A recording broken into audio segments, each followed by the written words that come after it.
ये समझ लो दिमाग में। 1 रुपया कम लेते लोग से। 1 रुपया कम लेता है। प्रेम से बोल रहा हूँ। साला का गाड़ी संभल टिकट कर रहा हूँ। पहले ये नहीं खाने टिकट। मैं तो कह रहा हूँ टिकट कैंसिल करो मेरा। टिकट कैंसिल करवाइए। फिर क्या बात बस में क्या क्या अपन टिकट रखो, पैसा लोग वापस करिए। आप ऐसा कीजिएगा मेरे भाई,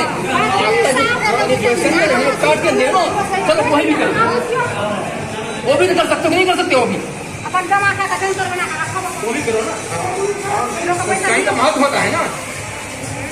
यहाँ मौका पे